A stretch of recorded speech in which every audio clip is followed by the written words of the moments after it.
va a hablar de la identidad narrativa en la literatura posmoderna.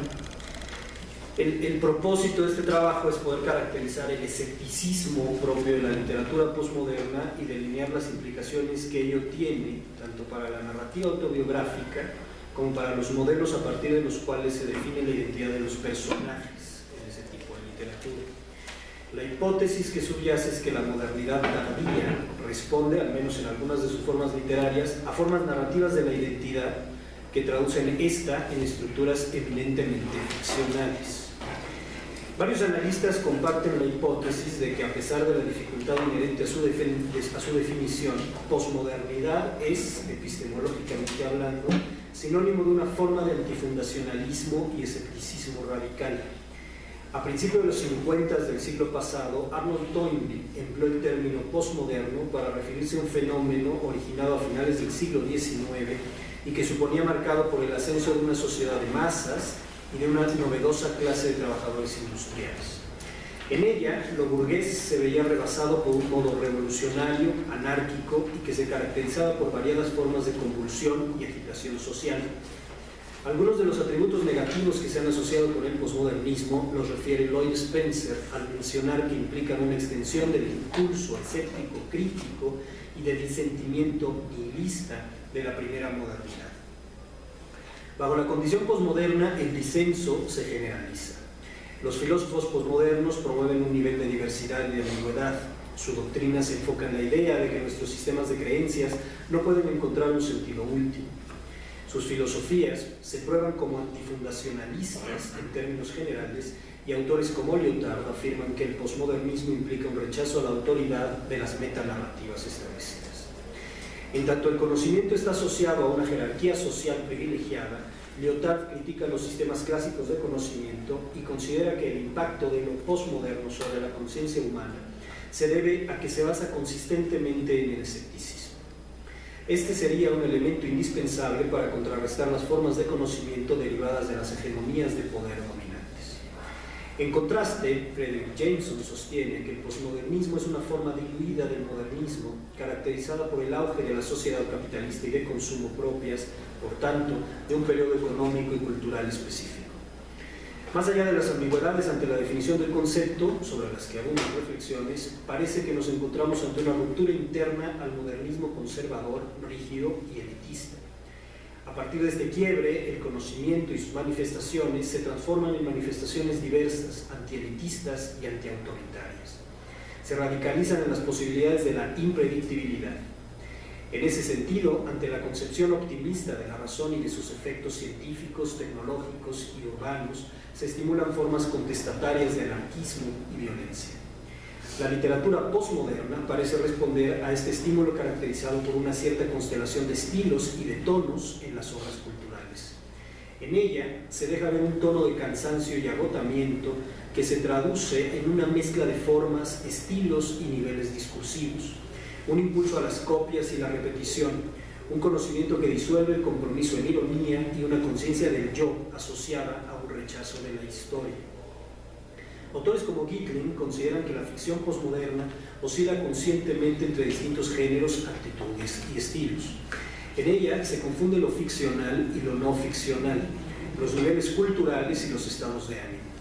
Hay un cierto sentido de dislocación evidente en la literatura posmoderna en donde el concepto de tiempo o espacio definitivos se considera obsoleto.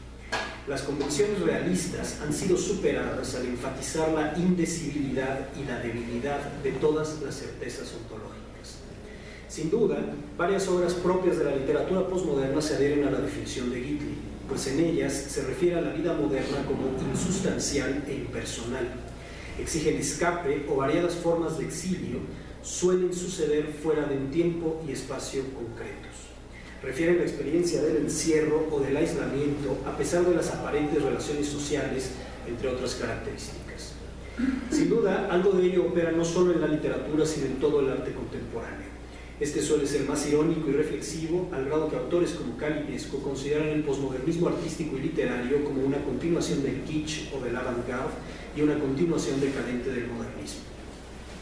En su exploración de la novela posmoderna, Calinesco examina los escritos de Samuel Beckett, Jorge Luis Borges y Vladimir Nabokov, Tres autores cuyas concepciones a primera vista parecen alejadas de los posmodernistas norteamericanos clásicos como Pinkham, Paul Auster o Don DeLillo. En el caso de los escritos de Beckett, estos se caracterizan por movimientos narrativos que conducen definitivamente a un punto de fuga, constituyendo simultáneamente una poética de la imposibilidad.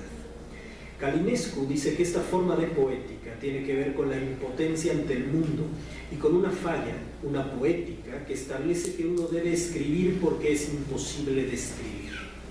Beckett habría sido el primero en plantear una poética de la imposibilidad, de lo inverosímil, de lo absurdo, y llevarlo a su extremo potencial, después trabajado también por Ionesco o el teatro del absurdo.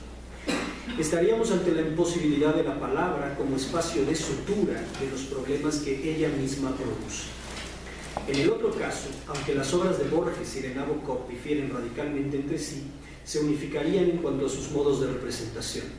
En ellas proliferan los espejos y las copias, los reflejos y las duplicaciones, lo inesperado y las paradojas complejas de semejanza, la suplantación, el histrionismo y varios predicamentos mentales a propósito de los círculos viciosos y los regresos infinitos. Con estos autores ejemplares accedemos a un modelo de experimentalismo narrativo en donde se entiende el mundo no a partir de una lógica unidireccional o unicémica, no a partir de una lógica realista, sino a partir de un fractal de posibilidades en donde cada posibilidad se abre a su vez a múltiples posibilidades que se abren a múltiples más, abriendo posibilidades infinitas de interpretación. Se puede notar ya cómo esto es distinto a la lógica narrativa de causas-efectos que conducen a una conclusión obvia, más propia de la literatura modernista. En la literatura tardomoderna es difícil caracterizar la interpretación porque en ella no se sigue una lógica lineal. Es imposible prever todas las posibles consecuencias que habría a partir de una determinada causa.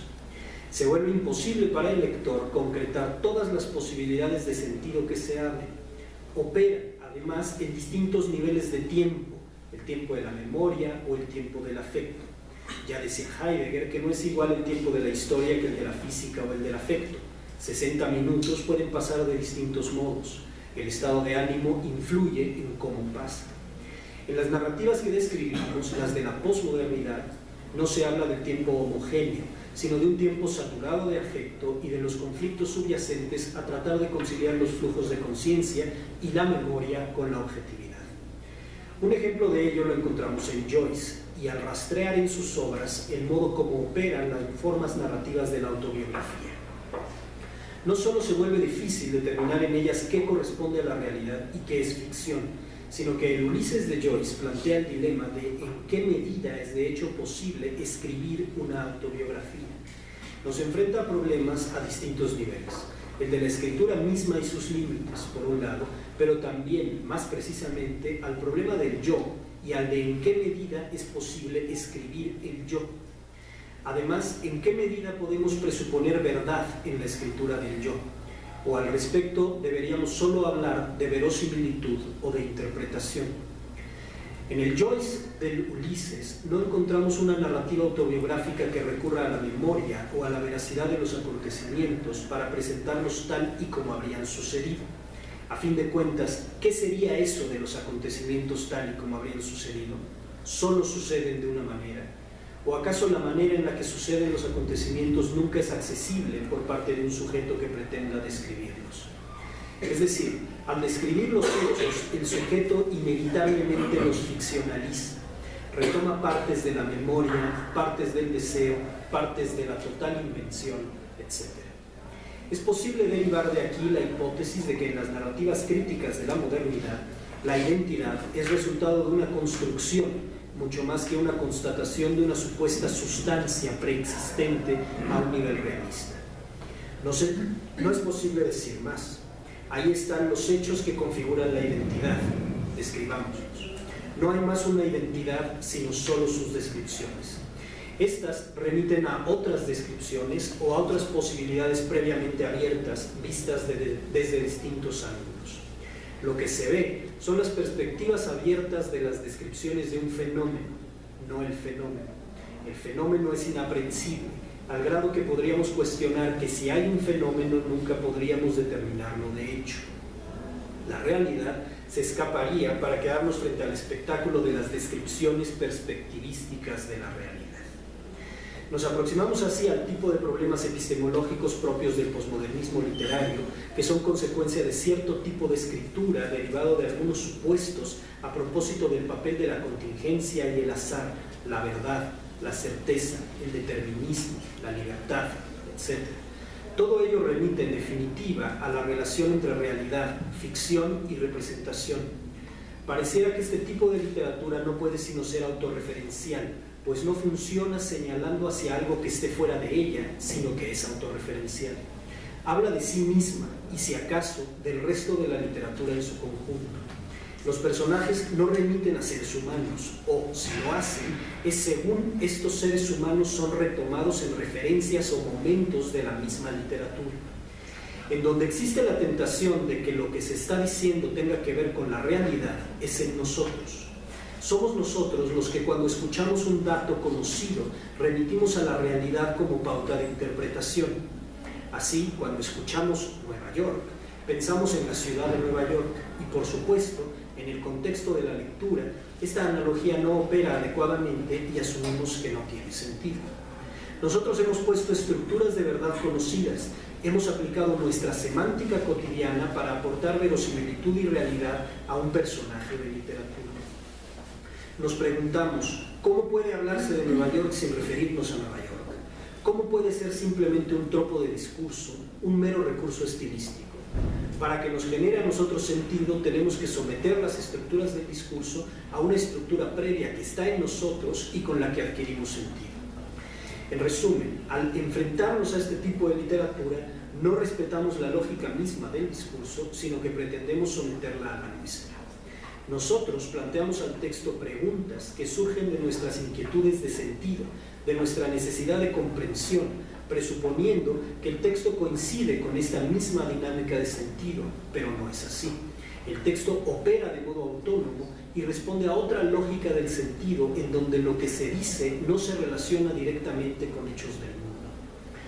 El hecho de que la novela tenga una estructura gramatical correcta abona en nuestra confusión de que ahí opera el mismo nivel de significación y sentido. Estamos acostumbrados a que haya una lógica y estos textos parecen tenerlo, pero al avanzar en ellos encontramos que más bien destruyen esta lógica.